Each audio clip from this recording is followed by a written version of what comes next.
I hadn't flown back to Philadelphia for a nostalgic family reunion. I was there because a sealed envelope in my coat pocket had felt heavy with dread for 3 months. My return was marked by reluctance. The Mannings, my family. They were notoriously wealthy, impeccably dressed, and completely emotionally bankrupt. Victor's birthday was a yearly, elaborate performance, a cold show of power where everyone played their rehearsed role, never their true self. This ingrained distance was their hallmark. My older brother Grant was the heir, the future of the Manning name. My younger sister May was the charmer, the one who made everyone feel seen. And me, I was Erica, the middle child, the one with the advanced degree, but who remained a ghost in her own lineage.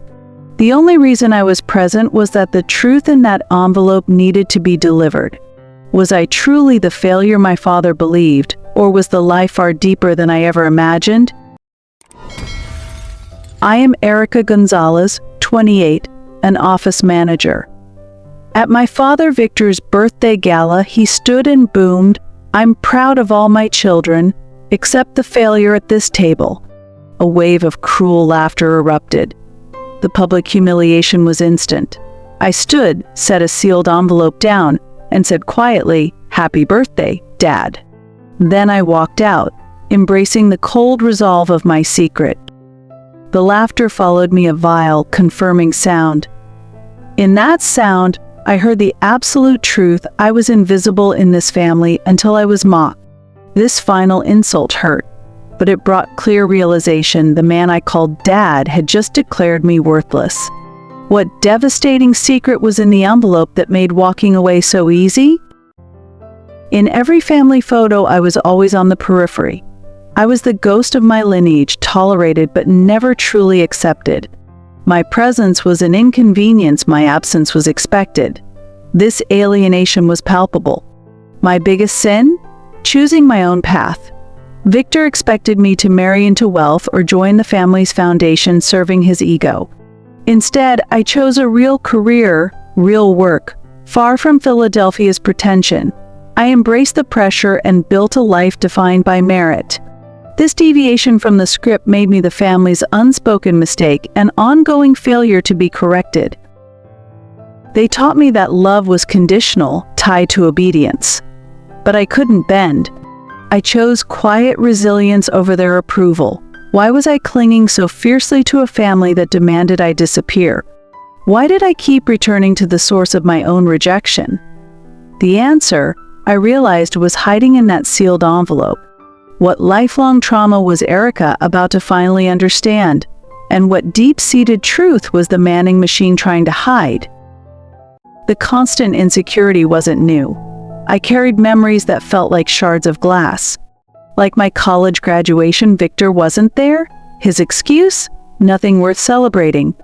That cold dismissal caused a perpetual ache. When I bought my first car with my own hard-earned money, he introduced it as a gift from a pitying business partner. He never acknowledged my success, only my failure to meet his vision.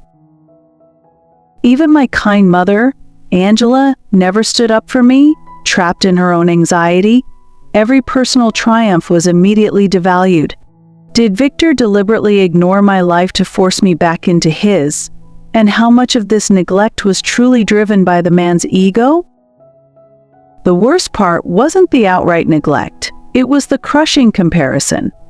Every time Victor spoke at the cold Manning dinner table, he didn't just ignore my life, he used my siblings' achievements as a measuring stick to belittle mine. Grant builds legacies. He expands the empire. Victor would boom, beaming at the air. Then, looking at May lights the room. She ensures our name is beloved. His voice would drop dramatically when he spoke of me. The final blow, and Erica. She files papers. The dismissal was absolute. That single phrase crushed deeper than any silence, reinforcing that my effort was ordinary, irrelevant, and utterly unworthy of the Manning name. This injustice fueled a smoldering resentment that I carried back to Austin. It taught me that my life, built on merit and hard work, would never be enough for Victor. Was this cruelty simply based on a difference in career choice, or was the root of his contempt something much more sinister? Instead of giving up, the criticism only fueled my determination. If filing papers wasn't enough, I would file them perfectly. I pushed harder, spending late nights and weekends on extra shifts and certifications. I pursued every promotion available, driven by a deep, aching need for external validation. This intense effort led to profound exhaustion. My resume grew exponentially, a list of undeniable accomplishments. But tragically, my place in the family shrank. The more I achieved, the more invisible I became. That desperate pursuit of Victor's approval led only to a steadily shrinking hope. It was a futile effort. He saw only my failure to meet his vision, never my hard-won success. How much longer could I sustain this punishing cycle of determination and futility before the truth forced me to stop? That desperate pursuit of Victor's approval led only to a steadily shrinking hope. It was a futile effort.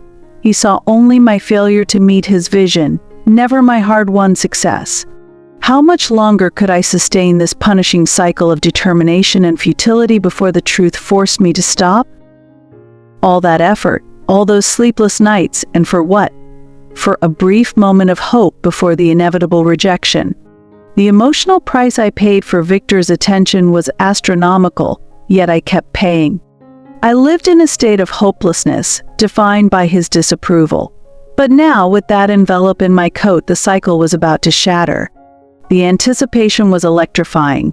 Was the truth inside that envelope the key to finally freeing me from Victor's relentless, crushing need to control my life? Back in Victor's opulent office, the air was crackling with expectation. Guests shifted, waiting for the patriarch's annual birthday toast, the moment of public validation for his chosen children. I tried to prepare myself for the inevitable neglect.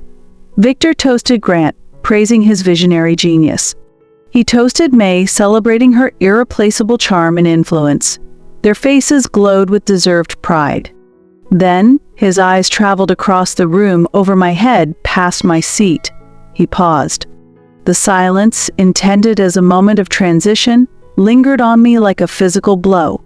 He simply stopped, turned slightly, and switched the topic to market projections, as if I were a fleeting, unworthy thought.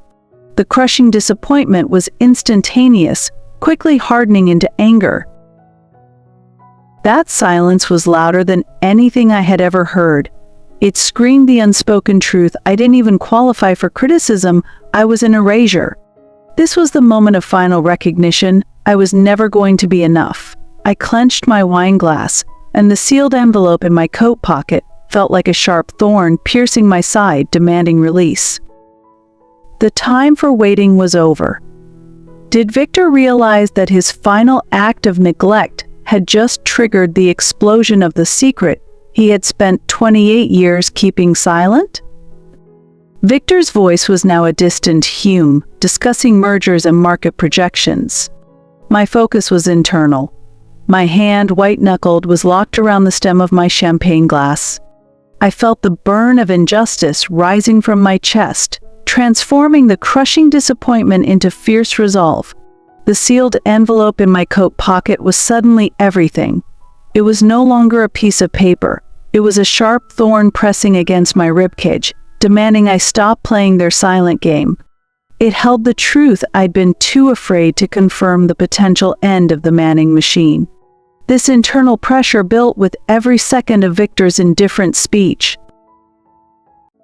I had two choices: endure this final, public erasure and return to Austin to lick my wounds in secret, or drop the truth bomb that would shatter the Manning dynasty forever. The silence he cast upon me was the ultimate trigger. It was time for my final say. What secret did the envelope contain that gave Erica the courage to walk away from everything she had ever known? And how catastrophic would the fallout be for the proud Victor Manning?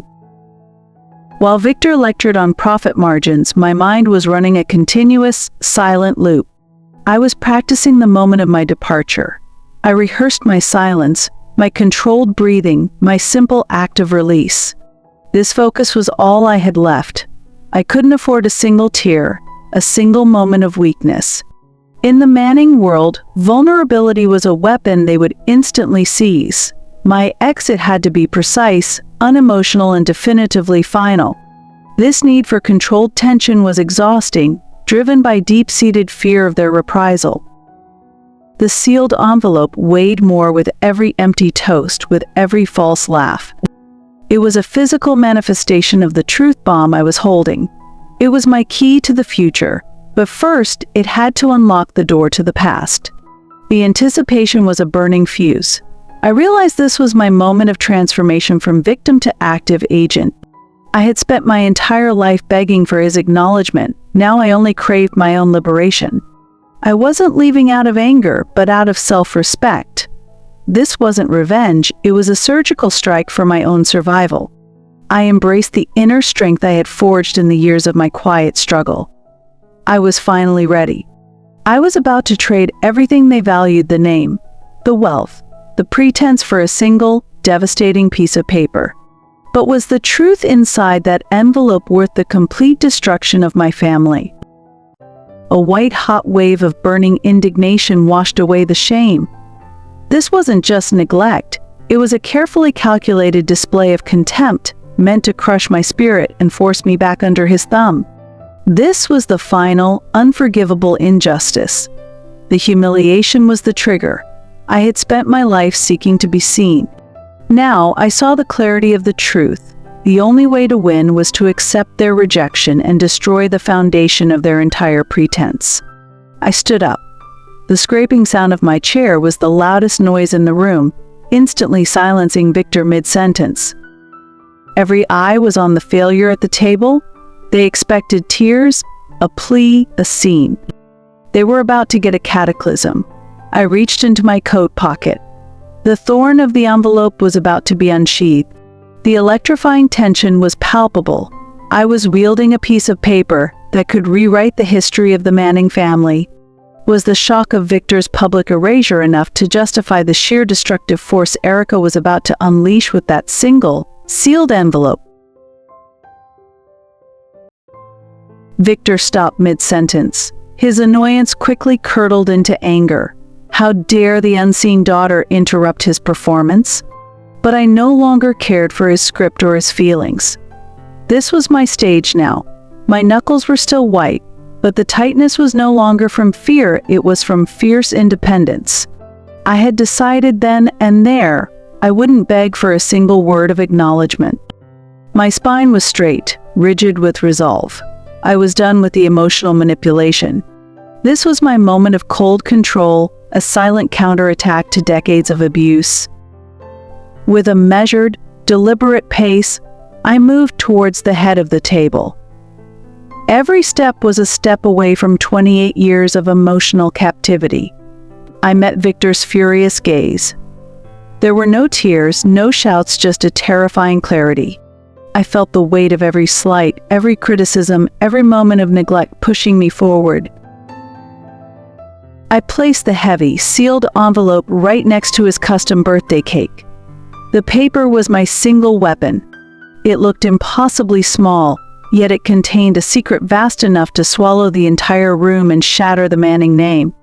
It was my answer to his decades of contempt. The simplicity of the action belied its cataclysmic potential. Victor's face twisted in confusion.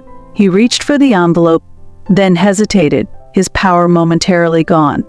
I didn't give him time to recover. I delivered my final simple line. I gave him only one sentence: "Happy birthday, Dad."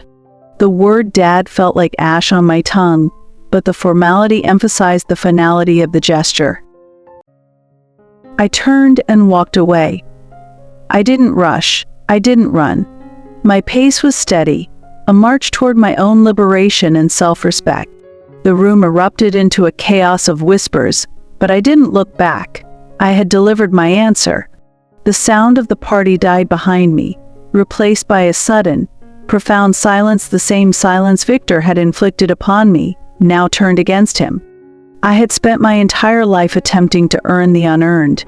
Now I was trading the illusion of a family name for the reality of my own sovereignty.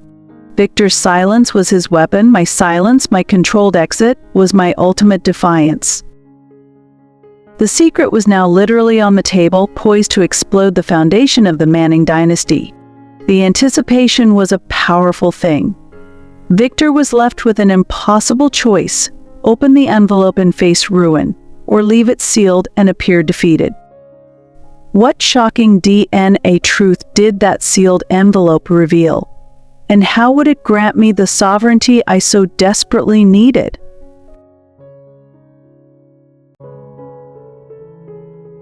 "3 months ago, in my quiet Austin office, a mysterious call came in. An anonymous, distorted voice spoke 2 chilling sentences: "Victor Manning isn't your biological father. Do the test, Erica. The truth will set you free." The words struck me like lightning. For years, I'd blamed myself for the constant rejection.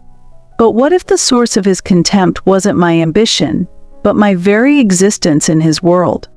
I couldn't dismiss the possibility. This created a profound sense of growing suspicion. Getting the sample was a clandestine operation. I flew to Philadelphia, feigned a visit, and late one night, I crept into Victor's private bathroom. My heart hammered against my ribs as I plucked a single, identifiable strand of his hair from his silver brush. That moment of adrenaline and anxiety was excruciating. The waiting period was 2 weeks of pure dread. Then, the email came. The report was clinical, detached. I saw the words, and the blood drained from my face. It was the preliminary analysis stating the obvious. The report stated no direct paternal match found with the listed father. The formal language didn't soften the blow, it multiplied the shock and devastation. It confirmed that the man who had actively denied my existence for 28 years was, in fact, not my father. The truth was my vindication. The official sealed copy arrived a week later, the envelope I carried back to Philadelphia. I hadn't opened the final seal. I didn't need to. The knowledge was already a living, breathing power inside me.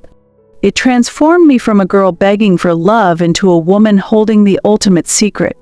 The physical presence of that envelope gave me the courage to walk into Victor's birthday party. I was no longer the invisible daughter.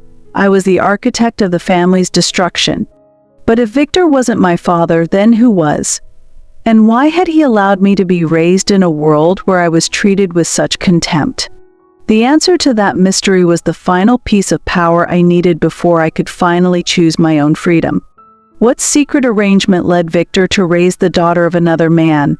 And who was the person who sent me that anonymous, life-changing tip?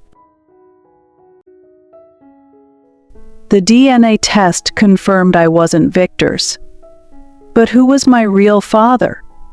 The mysterious voice only gave me a name: Julian Vance. An artist, a professor, a man Victor had always dismissed as a dreamer. This revelation was a moment of awe and bittersweet realization. I remembered a specific moment years ago, my graduation. Victor was absent, but a signed first edition of a book on economic theory arrived anonymously. The inscription read, "Go where the challenge is real. Don't let their silence define you." Victor had dismissed the gift as some partner's pity. But that inscription, Julian Vance's handwriting, was the first time my academic ambition had been truly celebrated. The man I never knew was the one who saw my soul. This brought a profound tenderness and validation I'd never known. This silent encouragement proved Victor had lied my entire life. He not only neglected me, but he actively chose to poison the one thing I had the belief that I belonged somewhere. This wasn't about money. It was about stolen identity and emotional sabotage. The righteous anger I felt was fueled by the injustice done not just to me, but to Julian. The sealed envelope was my tool for justice. It was the final proof that Victor's cruelty had no basis in biology, only in his ego and his desperate need for control. The revenge wasn't against him for not loving me, but for actively preventing the man who did love me from being my father. I was fighting for the memory of the profound love I had been denied. The envelope now rested on Victor's table, a loaded gun. It held the power to strip Victor of the paternal authority he'd always wielded as a weapon, and to simultaneously grant me freedom. It was my final act of self-defense. What explosive legal and familial secrets did the sealed report contain, and would Victor dare to open the envelope in front of his entire empire? The thick, suffocating air of Victor's office lifted the moment the heavy mahogany door shut behind me. I had delivered the package, performed the surgical strike, and walked away with my head held high. This was the moment I claimed my sovereignty. But there was no burst of elation, no celebratory rush of victory. Only a profound, chilling emptiness. The long absence of my father's love had carved a hollow space, and even this ultimate act of defiance couldn't magically fill it. That space was my inheritance from the Mannings. The emotional price of the fight resulted in a persistent, lingering pain. I pictured Victor back there. His entire performance as the patriarch had been destroyed by a single piece of paper. He was standing speechless, holding the evidence of his lie, his face stripped of its usual arrogance. The power dynamic had shifted violently. He was now the one vulnerable. Grant and May, the prized siblings, would be staring at him, their own identities now shaken. The carefully maintained facade of the Manning dynasty was cracking, and they were witnesses to their father's ultimate loss of control. The whispers would be a cacophony of doubt, disbelief, and mounting chaos, the intended result of my calculated exit. I was no longer a Manning, but I also wasn't truly a Vance yet. I was adrift in a self-made void. I had finally won my freedom, but the price was every connection I had ever known, even the negative, painful ones. This new isolation was the reality of my choice, a path I had to build alone. The chilling solitude was the necessary condition for my self-acceptance to begin. I had traded a gilded cage for an uncertain horizon. I walked out the front doors and hailed a cab. The success was undeniable. The Manning machine was crippled. Yet, the victory felt cold, like holding a beautiful, empty shell. The silence of the night was vast and unforgiving, confirming the finality of my choice. My path was now a new path, one of true independence, but one that started alone, carrying the weight of the emptiness I fought so hard to earn. The immediate relief was followed by the difficult question, what comes after revenge? The emptiness was the true aftermath of years spent seeking validation from a lie. Now that the truth was out, would the silence of the Manning family continue to haunt Erica, or would she finally find the true sovereignty she fought for? The heavy silence I left behind was shattered by 100 frantic whispers. Victor stood frozen, a statue of furious panic, the sealed envelope resting on his palm like a ticking bomb. His usual composure fractured under the unbearable pressure of public scrutiny. He could feel his power draining away with every hushed conversation. This was the most vulnerable he had ever been, and he knew it. Grant, the dutiful heir, tried to restore order. "Father, don't engage. She's trying to ruin your night. We'll handle this privately, just put the paper down." His voice was tight with fear, the first sign of a crack in their facade of a crack control. But Victor only heard the silent accusation radiating from the envelope, an obsession overriding all logic. May, the socialite, scoffed openly, attempting a desperate return to normalcy. "It's a resignation letter, Father." Erica's always so dramatic. Her casual dismissal was an attempt to regain control of the social narrative, but it was too late. Victor only had eyes for the envelope. The tension became unbearable, a physical weight in the air that choked the festive atmosphere. Victor's face contorted, not in anger, but in a desperate, animal need for control and immediate knowledge. He couldn't bear the unknown. He ripped the envelope open with a trembling, brutal motion, tearing the paper inside.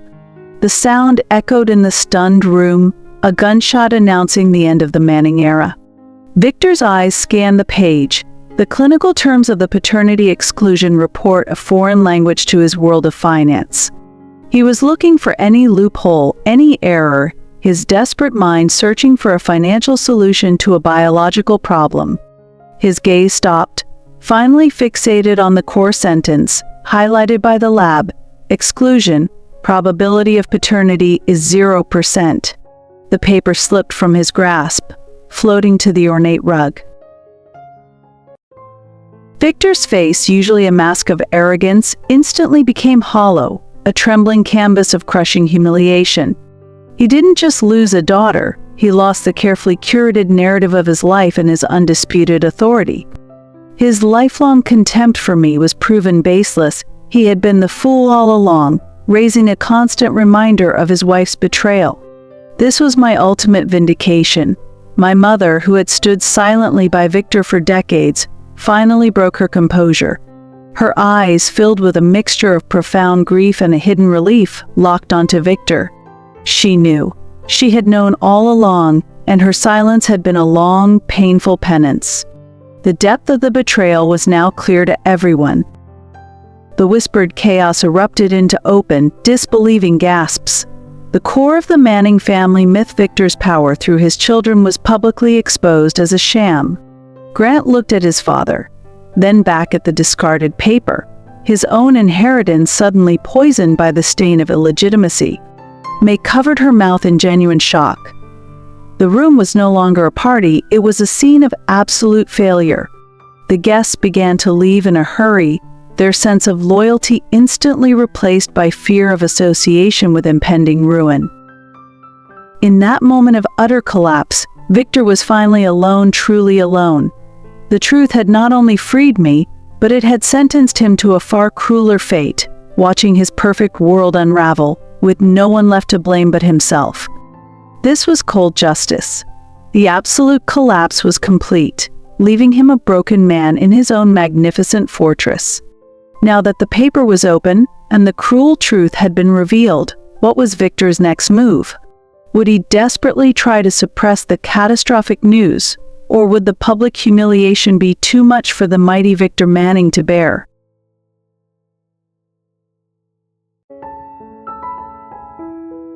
The dawn broke over Philadelphia, but for Victor Manning, the sun had already set. He was in his office, now a battlefield littered with the remnants of his shattered legacy. The phone was glued to his ear, his voice low, tight with controlled anger and sheer desperation. He wasn't discussing business, he was deploying a massive, preemptive cleanup. A string of high-profile lawyers and crisis managers were mobilized. He was buying the silence of every guest, using cash to bury the truth and protect his name from public scandal. This was a ruthless act driven by fear of his financial standing being compromised. But the real target was me.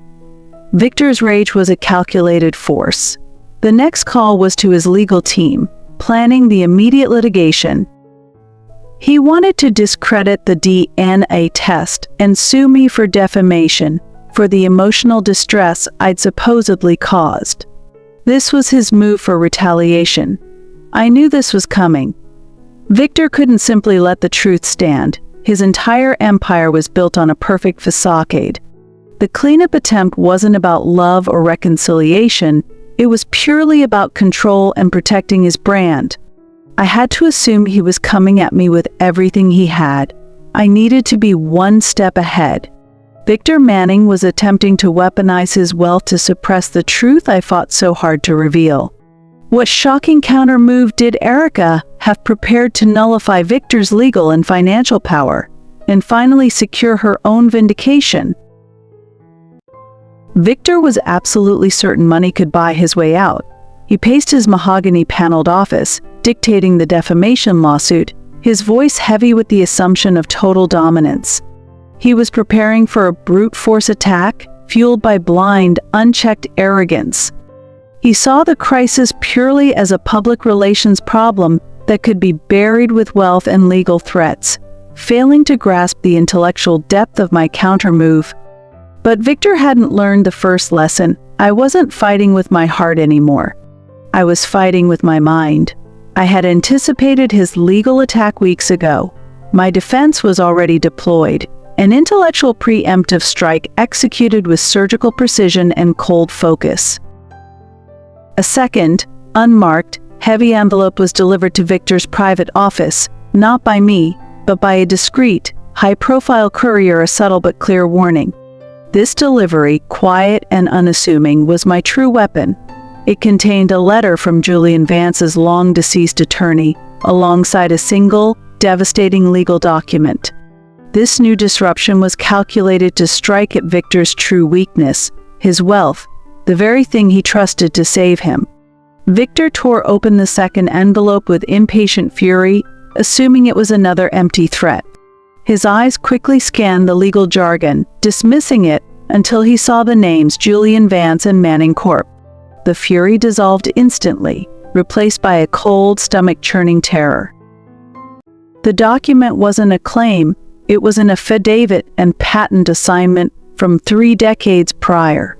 Julian Vance, anticipating Victor's betrayal after their business partnership failed, had legally transferred the patent to an invention crucial to Manning Corp's original wealth. The invention Victor had claimed as his own to Erica's name.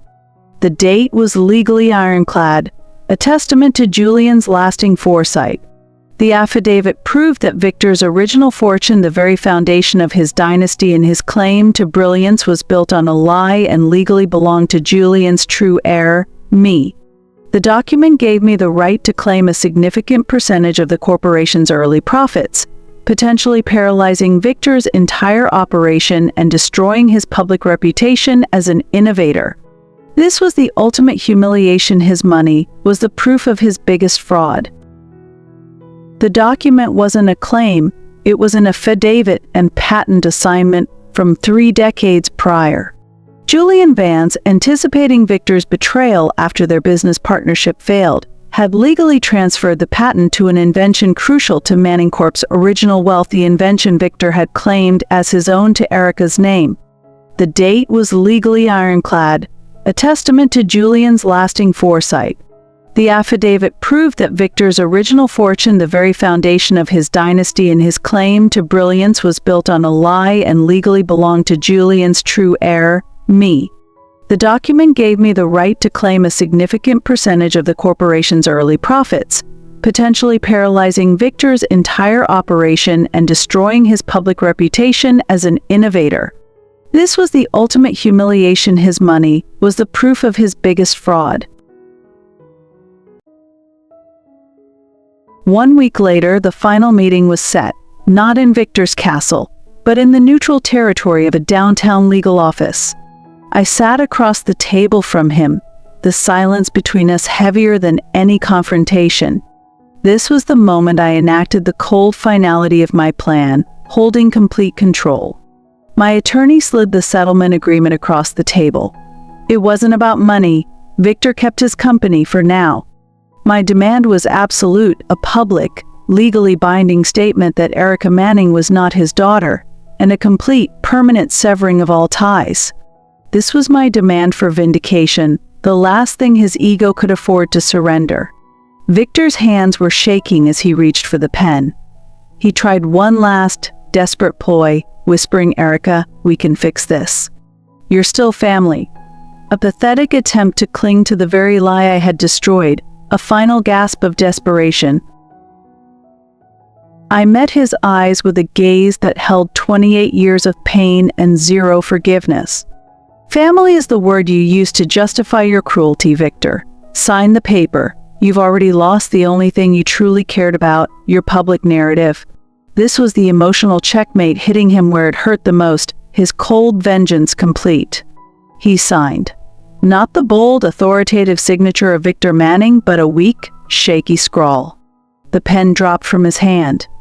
In that instant, he lost the legal right to acknowledge me, and I lost the painful necessity of acknowledging him. This loss brought a strange sense of hollow victory.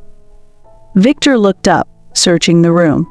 His siblings, Grant and May, were nowhere to be found. They were too busy salvaging their own financial positions. He realized that in clinging to his lie, he hadn't just rejected me, he had driven away the only person who had ever truly challenged him. This was the harsh realization he was utterly and profoundly alone. I stood up, taking the signed document, which felt like a feather light, but powerful. "Goodbye, Victor." I didn't wait for a response. My victory wasn't the money or the humiliation. It was the ability to walk away with the truth intact, securing my closure and final triumph. Erica had her freedom and her truth, but Victor was left alone with his broken empire. What was the ultimate long-term fate of the mighty Victor Manning? And did his profound loneliness ever lead him to question the value of his life's cruel ambition? I stood up, taking the signed document, which felt like a feather light but powerful. "Goodbye, Victor." I didn't wait for a response. My victory wasn't the money or the humiliation. It was the ability to walk away with the truth intact, securing my closure and final triumph. Erica had her freedom and her truth, but Victor was left alone with his broken empire. What was the ultimate, long-term fate of the mighty Victor Manning, and did his profound loneliness ever lead him to question the value of his life's cruel ambition? He explained how Victor had sabotaged his career and threatened to ruin my mother if Julian stayed. "I had to leave to protect you, not abandon you. But I always watched." He showed me the notebook where he'd recorded my milestones, my graduation, my first big publication. All the successes Victor had mocked were celebrated here with tenderness and meticulous validation. In Julian's eyes, I saw my own reflection, not the cold, striving Manning I pretended to be, but a woman finally ready to be herself. My journey of revenge had led me to the one person who had valued me all along, quietly from a distance. I was embracing self-acceptance and the true meaning of a new beginning. The difference between having Victor's wealth and being Julian's daughter was everything. The true victory wasn't seeing Victor sign the papers. It was realizing I didn't need his name, his money, or his validation. Standing up for myself meant claiming my own identity, embracing the artist's daughter, and leaving the tyrant's shadow behind forever. This final act of triumph was purely personal. I was finally free. Erica found her true self outside the revenge narrative, but what about the audience? If you had the choice between cold, immense wealth and true, unconditional love, which path would you ultimately choose to define your own story? Erica's final move bought her freedom, but it cost Victor everything else. Days after the signing, the 3 remaining Mannings gathered in the tomb that was Victor's office. The air was thick with furious betrayal and raw resentment. The silence was broken not by grief, but by the acidic taste of financial panic. Grant finally broke the silence, his voice sharp with resentment and focused self-interest. "She took a piece of the company, Father? The patent was the foundation. How could you let her walk away with proof you stole Julian Vance's work? You've jeopardized my position on the board. Your carelessness shows an unforgivable helplessness." Grant's accusation was not about family, but about the inheritance he believed was his birthright. May started to cry, her spoiled persona cracking completely under the public and financial pressure. "The press is already calling us the Manning fraudsters. My wedding sponsors pulled out. This is your fault, Father, for sleeping with her mother in the first place. You were supposed to be better than this. You ruined my life for your pathetic history." Her frantic self-pity only served to highlight the true, shallow nature of their relationship. The accusation landed with the force of a wrecking ball. Victor exploded. His rage wasn't aimed at Erica, who was long gone, but at the 2 failures sitting before him, their only skill being consumption. "I did what I had to do to save the company. I had no choice but to drop the suit. You 2 couldn't manage a lemonade stand. Erica was the only one with the courage to fight. She had the ruthlessness I thought I instilled in you." His outburst was a thinly veiled admission that Erica, the non-Manning, was the superior child, a devastating blow to his own shattered ego. Grant stood up, his jaw clenched, his eyes cold and focused on the future, a future without Victor. "You betrayed us for a lie and then gave away our inheritance to cover up a second lie. This isn't over, Father. The board is watching. You're losing control, and we won't sit by and watch you destroy our legacy any further." Grant's final threat was clear. The corporate warfare was about to become internal, fueled by pure hostility. Grant stood up, his jaw clenched, his eyes cold and focused on the future, a future without Victor. You betrayed us for a lie, and then gave away our inheritance to cover up a second lie. This isn't over, Father. The board is watching. You're losing control, and we won't sit by and watch you destroy our legacy any further. Grant's final threat was clear. The corporate warfare was about to become internal, fueled by pure hostility. The family name was saved from public ruin, but the internal rot was complete. Victor had survived Erica's attack, only to face the inevitable. His own children were now circling like vultures, sensing weakness. The end of the Manning dynasty was fast approaching, but would Victor face the final tragedy alone, or would he somehow manage one last, desperate attempt to reclaim the control he loved so much? It took for the icy grip of the Mannings to thaw. I was in Austin, living with Julian in a small, sun-drenched apartment above his studio. The air here wasn't thick with ambition or political machinations, it was light with unconditional love and genuine connection. The stark, immediate serenity I felt was the most powerful evidence that leaving was the right choice. Julian's acceptance was immediate and complete, a stark contrast to Victor's conditional approval that I had desperately chased for decades. That's how long it took for the icy grip of the Mannings to thaw. I was in Austin, living with Julian in a small, sun-drenched apartment above his studio. The air here wasn't thick with ambition or political machinations, it was light with unconditional love and genuine connection. The stark, immediate serenity I felt was the most powerful evidence that leaving was the right choice. Julian's acceptance was immediate and complete, a stark contrast to Victor's conditional approval that I had desperately chased for decades. Julian's friends, other artists, writers, and musicians greeted me with open arms. They didn't know me as Victor Manning's daughter or the rogue heiress. They knew me as Erica, the woman trying to find her color. Their supportive voices were genuine, and their relationships were non-transactional, a profound revelation after a lifetime in the Manning echo chamber. Their simple belonging was the true wealth I had been seeking, fostering deep gratitude. One afternoon, Julian watched me struggling with a stroke on the canvas. He didn't criticize the technique or the result. He simply said, "The painting is good when it reflects your truth, not when it meets someone else's expectation. That truth is the most powerful thing you own." This profound wisdom was the key to my final emotional breakthrough, connecting my self-acceptance to the end of the revenge cycle. I finally understood. My entire life had been about meeting Victor's expectation of success, leading me to a life defined by cold vengeance. Now, I was focused on my own truth, embracing the freedom Julian's love provided. The revenge arc was definitively over, the rebirth had begun. I realized the true definition of ultimate freedom was not having power over Victor, but having power over my own definition of happiness. I didn't need to stay and watch Victor's final, slow collapse. My success was defined by my peace, not his downfall.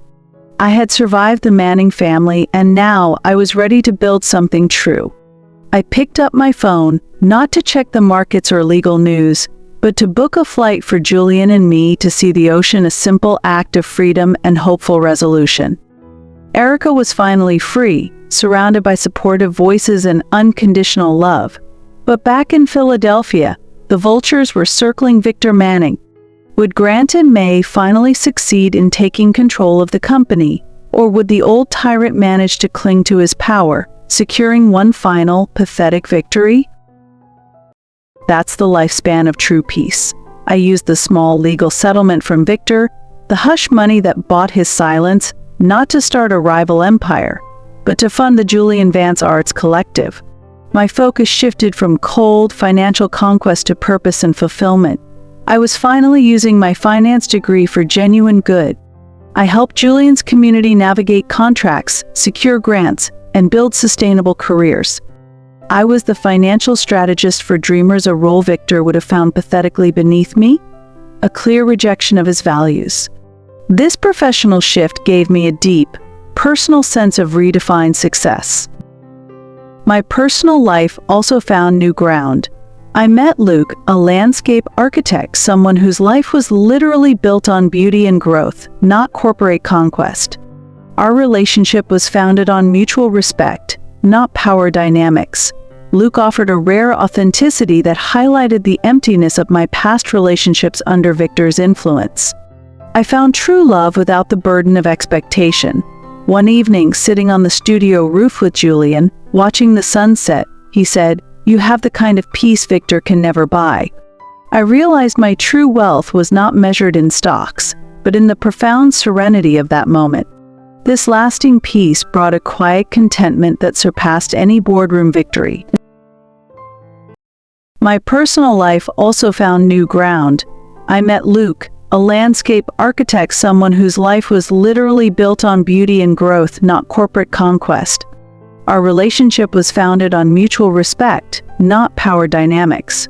Luke offered a rare authenticity that highlighted the emptiness of my past relationships under Victor's influence. I found true love without the burden of expectation. One evening, sitting on the studio roof with Julian, watching the sunset, he said, "You have the kind of peace Victor can never buy." I realized my true wealth was not measured in stocks, but in the profound serenity of that moment. This lasting peace brought a quiet contentment that surpassed any boardroom victory. I had rebuilt my life, brick by emotional brick, into something authentic, focusing on creation over destruction. My story wasn't about the Mannings anymore. It was about the Vances, a narrative of hope, self-acceptance, and inspiring end. Erica had built her new life and found lasting peace. But the question remains, when you dismantle a powerful family, do they ever truly stop fighting, or will Grant and May continue their bitter civil war until the dynasty is utterly extinguished, securing their own pathetic version of a final triumph? Victor Manning sat alone in the cavernous silence of his office. His desk was neat, but his eyes were haunted. He was surrounded by immense wealth, yet consumed by an absolute isolation. Grant and May barely spoke to him, communicating only through lawyers, their resentment curdling into open hostility. The oppressive silence of his office was now a constant, chilling reminder of his despair. In a moment of deep desperation, Victor did the unthinkable. He picked up the phone and dialed my old number, the one he knew I kept for emergencies. He needed to hear a familiar, challenging voice, anyone but the cold, calculating voices of his current legal team. This was a man seeking not reconciliation, but a final, desperate connection to his past source of strength. My phone rang with the private number, the one I hadn't changed. I paused, recognized the number, and answered with professional neutrality. Erica speaking. I was ready for a legal threat, but not for the sound of the broken man on the other end. "Erica, it's Victor." His voice was hoarse, stripped of its former authority. "They're trying to take the company. Grant and May are working against me. I need your advice." The request was unthinkable, the tyrant begging his exiled daughter for help. This was the core humiliation, Victor admitting his weakness and dependence on the child he had rejected. I could sense his motive wasn't love, but desperate self-interest. I took a long breath, the years of pain and fight condensed into a single, resolved answer. "You asked me to legally sever all ties, Victor. I did. You have no right to my advice, my time, or my loyalty. That chapter is closed." My voice was calm, a sharp knife of cold rejection. The full circle was complete. His final need was met with the very finality he had imposed on me years ago. "But you're the only one who understands the balance sheets. They'll ruin everything." Victor was pleading now, his dignity completely gone. "I was wrong, Erica. I should have treated you better." This was the closest Victor would ever get to an apology, and I instantly recognized it as conditional and self-serving, the definition of empty words. I didn't let him finish the conditional apology. I simply said, "Goodbye, Victor," and ended the call. The silence on my end was replaced by the warm, melodic sound of Julian playing the guitar in the next room. The old ties were cooled forever. The ultimate contrast was established: the cold, isolated power of the past versus the warm, connected love of the present. I had achieved peaceful end. My revenge wasn't in his financial ruin, but in the final, unequivocal refusal to let him have power over my emotions or my future. Erica was safe in her new life, her final act of cold rejection granting her ultimate freedom. But the story of the Manning dynasty is not over. With Victor weak and alone and his children circling, who finally wins the bitter, inevitable civil war for control of the Manning Corporation? I was Erica Vance, the woman who built things, not broke them. My focus was Luke, Julian, and the collective. The name Manning was a distant, cold memory, and true peace was my new currency. The serenity I found in Austin was a testament to the power of simply walking away from toxicity. But the Manning machine continued its self-destruction. In Philadelphia, Victor's grip had finally slipped. Grant and May, united by their profound greed and decades of simmering resentment, had orchestrated a meticulously planned boardroom coup. This ruthlessness was the very trait Victor had attempted to instill, and now it was turned against him. Victor was voted out as CEO and chairman, removed by the very children he'd groomed to be ruthless. His furious protest was met with silence, the same cold silence he'd used on me for decades. This final, public humiliation was a form of poetic justice, seeing the man who valued control above all else rendered utterly powerless by his own flesh and blood. The corporate empire had finally consumed its creator. Julian handed me the morning paper with a concerned look. Manning Corp. Drama again. The headline screamed, "Tyrant toppled, children oust CEO Victor Manning." The news felt distant, like reading a history book. My initial detachment showed how deeply the healing had taken hold. I had no emotional investment left in their fate. I smiled faintly. It wasn't the smile of vengeance, but of closure. The Mannings destroyed themselves, not because of my actions, but because their entire structure was rotten, built on deceit, greed, and the absence of love. The true triumph was not my victory over Victor, but my personal redemption from his toxic world. I was free because I recognized the difference between true justice and mere revenge. I folded the newspaper and placed it in the recycling bin. "It's not our problem, Dad. We have a grant deadline to meet." My priorities were solid, defined by love and integrity. The only turning point that mattered was the one I chose, building a future defined by authenticity, not a corrupt inheritance. This final, definitive rejection of the Manning world secured my ultimate freedom. Erica Vance walked away from the wreckage, choosing peace over power. Victor Manning was finally removed from his throne, betrayed by his own ambition and his own children. He was left alone, powerless, and facing the consequences of a life built on lies.